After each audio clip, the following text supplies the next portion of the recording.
Welcome to the Pharmacy Future Leaders Podcast with your host, Tony Guerra. The Pharmacy Future Leaders is part of the Pharmacy Podcast Network, focusing on pharmacy student perspectives, interviews, and the future outlook of our pharmacy industry.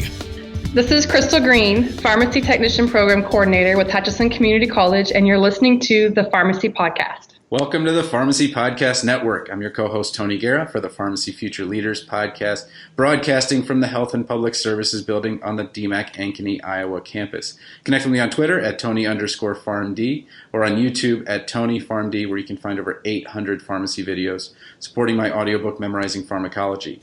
Today we have Cristal Greene, who has been a certified pharmacy technician since 1998, worked in a pharmacy since 1994, starting as a junior in high school in a small hospital pharmacy, then went on to earn a bachelor's in biology from Wichita State University in 2000, and has taught at Hutchinson Community College since 2008. Cristal, welcome to the Pharmacy Podcast. Thank you for having me. Well, everyone's leadership road is a little bit different. Can you tell us a little bit about where you started and where you are now and how you got there? Yeah, I started as a junior in high school, working for Halstead Hospital Pharmacy. It's no longer in business, but I was just a pharmacy aide at the time, and I started working there. My mom had worked as a tech in the retail outpatient pharmacy, and she knew a lot of the technicians and the pharmacists in both, and they had talked about wanting an aide, and she's like, well, my daughter's in high school, and that's kind of where I got started. So I would work there about every other weekend, and then I liked hospital. I did try retail for about a year or two and realized that really wasn't for me, and I worked hospital ever since. I still actually, even though I am teaching, I still hold a PRN position at a hospital in Wichita, Kansas. So it's definitely a field I really like to work in. It's good to stay up to date and to keep in. What about your program, though? Tell me a little bit about your program and how it's kind of a hybrid program. Okay. Our program, it's a certificate program. It's 3 semesters long, assuming that you go full time. Some of the courses are strictly online, and a couple of the others are online as far as like the course content, but you would have to be here 3 days a semester, full days, for lab. So basically you're here for 3 days each semester for the hands-on portion. And we do that because we like to have them ready and refreshed before they go out into their clinicals. Their third semester technically is clinical, but we like to give them a little bit of community pharmacy exposure in the first semester, hospital pharmacy exposure in the second, and then in that third semester, we bring them in right before clinicals. We do kind of a skills check with them, a refresher, and then they start their practicum experience. Okay, and how has the Pharmacy Technician Educators Council, the organization, been part of how you do what you do, or what have you learned from them, just the organization? Well, they're a very valuable asset for me, actually. I love getting the threads. A lot of the questions that are brought up, especially with the people that join, are a lot of the questions that I've had come across, and some of them from the more experienced members are questions that we come across with accreditation. They'll ask questions, hey, I had a site visit and I need this. What do you guys use?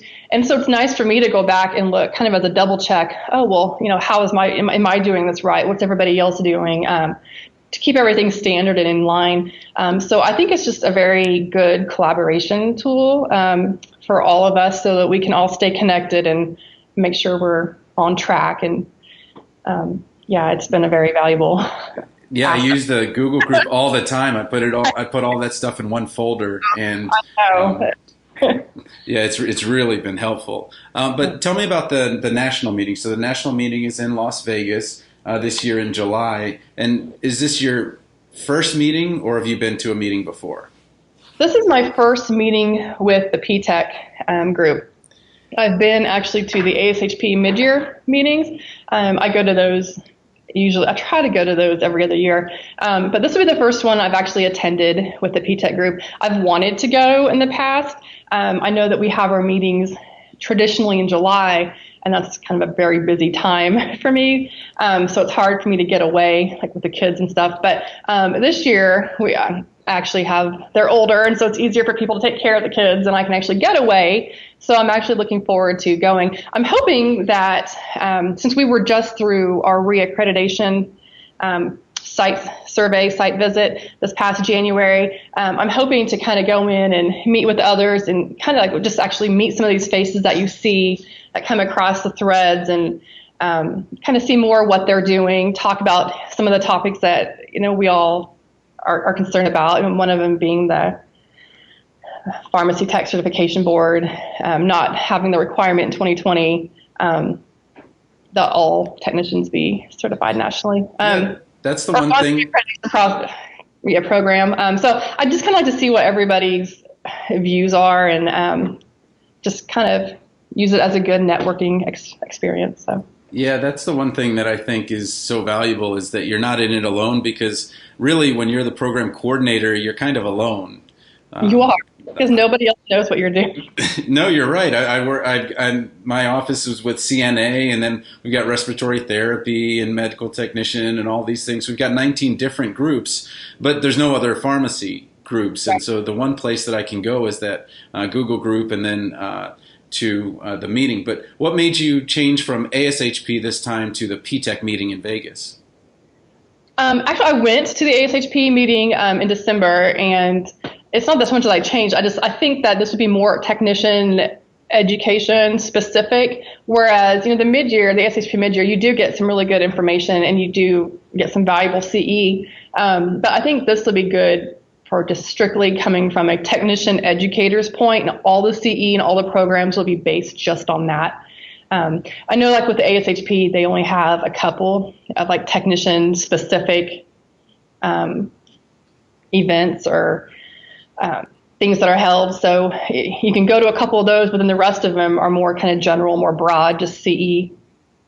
Yeah, you talked a little bit already about what you want to get out of it. But tell me a little bit about Vegas as a venue and why that actually works really well. I didn't think about it until you started talking about the costs of certain conferences, and the cost of this conference. I think it's $300 versus what an ASHP is. I think somewhere around $800 or something like that. But what about the travel to Vegas? Yeah, well, I know that cost-wise, the registration fees for this are pretty similar for the technicians for ASHP the mid-year. I know we only pay about $375, $350. I know pharmacists pay double that.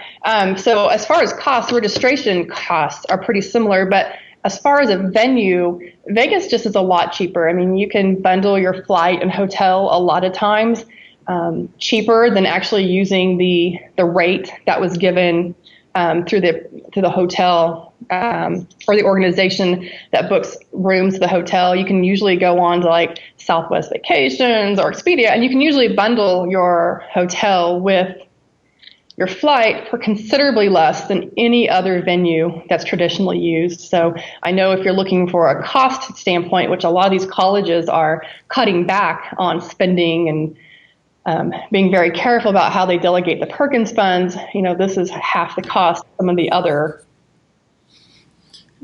meetings. And so it's easier to actually afford to go to this, not just, time-wise, but money-wise. Okay. Well, you sound like you went into this program in 2008. You've taken control of the program. Everything's going really well. Has there been a time while you were at your program where things just fell apart, or you're like, how is this? This is not working? What's been the most difficult thing that you've gone through at Hutchinson?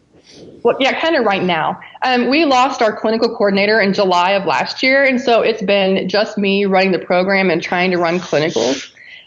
So that's been very nerve-wracking. I think I spend more time doing those clinical coordinator duties, making sure contracts are in order and up to date, and making sure we have current preceptor forms, and checking on the students, and making sure they have all their required documents into every site they're going to. And it'd be really nice to have one, but where we are located, it's kind of hard to find a good, experienced technician who wants to work part-time, because our position is only 25 hours, in Hutchinson, Kansas. So especially with the requirements that, that are kind of put on you from, like the ASHP perspective and, from like an education perspective, it's kind of hard to find somebody willing to leave their current job for a 25-hour non-benefit job. So I think that's probably like the biggest struggle right now, where I'm just like, oh my gosh, I hope I don't screw anything up. But yeah, otherwise, I think it's kind of, we seem like we're always changing. I feel like we're always changing things. Every year I am at curriculum committee changing something, because pharmacy changes, like the accreditation standard, is always updated, and, you want to maintain that. And as changes come across, you want to keep current, or even maybe be a little bit ahead of the game. So being proactive, you go ahead and start those changes. And every year there's something that we're updating. So not just content in the course, but something about the program, like something is being changed. So. Yeah, no, it's pretty dynamic. Pharmacy as a profession is pretty dynamic, and what you say is so true. When you have an experiential office at a school of pharmacy with 7 full-time people, versus this is part of your job, which has just kind of gone on. But maybe there's 1 or 2 things that in getting this additional role that you've streamlined, or that you've really learned from having to add this role to yourself. What is something that maybe you've done to make it easier for yourself? Well, yeah, so we've started working on all the paperwork and documentation in first semester now instead of second. So that's something we start hounding them with first semester. Hey, get this done. Let's go ahead and get you registered. Let's do all this. Get all these forms back to me by this time, because it takes a lot of time to place them in sites. And when you don't when they turn in your paperwork in the semester and they expect to be in practicum, 5 weeks later, it doesn't happen. So we started working on that first semester now.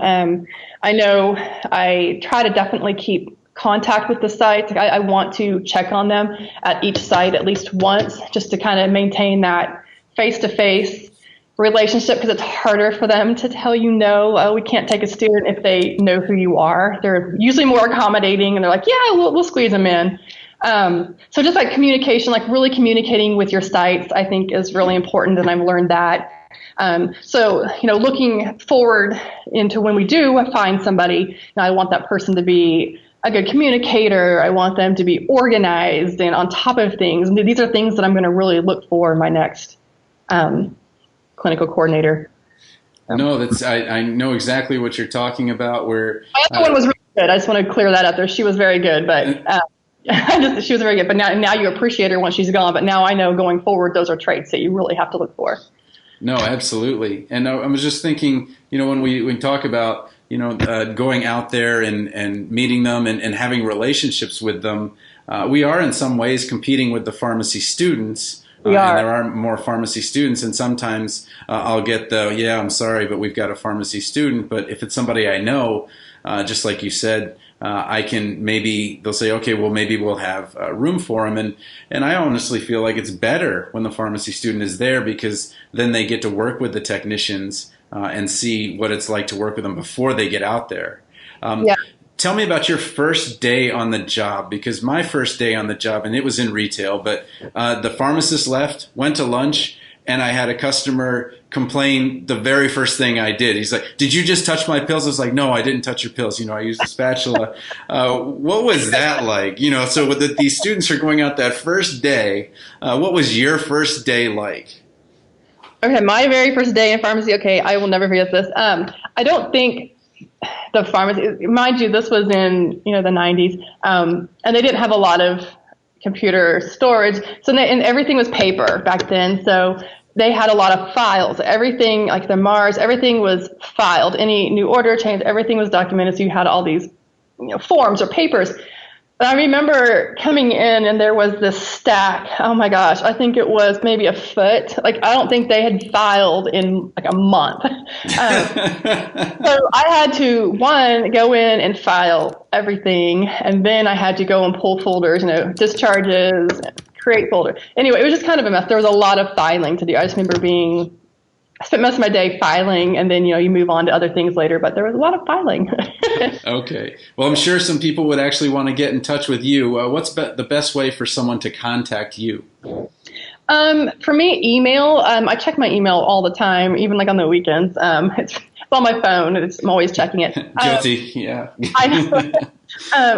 I'd say email, and it's greenec at hutchcc.edu.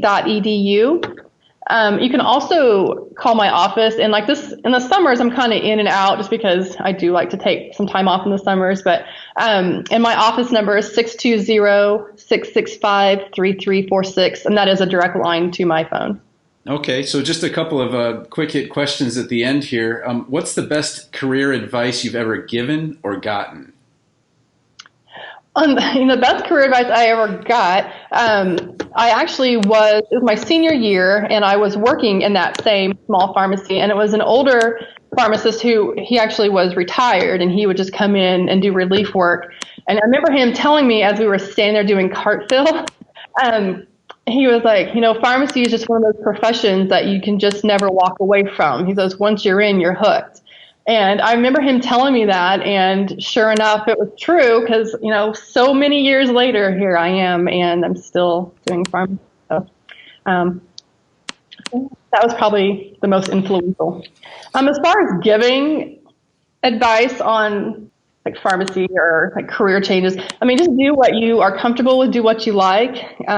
If you're interested in it, then you'll want to pursue it. I wouldn't pursue something just because it sounds glamorous, whatever. You have to have an interest in it. So I would tell anybody, and a lot of the students that come to me and say, well, I think I want to be a pharmacist, but I don't know. I tell them, working as a technician is a great way to find out because you see what they do every day. So working as a tech gets you not only in the door, it gets you a little bit of hands-on experience before you go spend all the time and money on the education that you're going to need to do that. So. And when the floaters are around, it really is the techs that are running the show. What's your best daily ritual to keep your work on track? Well, I start off every morning with my Starbucks coffee, and that keeps me pretty focused in the morning. And then I just pretty much kind of do the same thing. You start off with you respond to your emails, and you do all the grading that you need to do, for the day, just so everything's ready to go, and kind of work on other projects as they go, just throughout the day. But like the first thing I like to do is return calls, respond to emails, get the grading done, and then just move on to other things. Okay, and then finally, what inspires you? What inspires me? Well, that's a good question. Like my kids inspire me. I want to do well. I want to, provide a good life for them, and I want to set a good example for them because I want them to grow up to be, pretty functional adults. So, every day, you just kind of think of, the kids. So I think my kids inspire me a lot. Yeah, I would love for my kids to come to college here, and I can just imagine it like, Dad, no, we're not going to be at the same place. But but if their friends came here, then, maybe they would. So who knows? Who knows how it'll work out. Well, Cristal, I know you're super busy, and you've got, sounds like you're working at least 1.5 jobs. So I appreciate you coming on the Pharmacy Podcast. No problem. It's been a pleasure. Thanks for listening to the Pharmacy Future Leaders Podcast with your host, Tony Guerra. Be sure to share the show with the hashtag Pharmacy Future Leaders.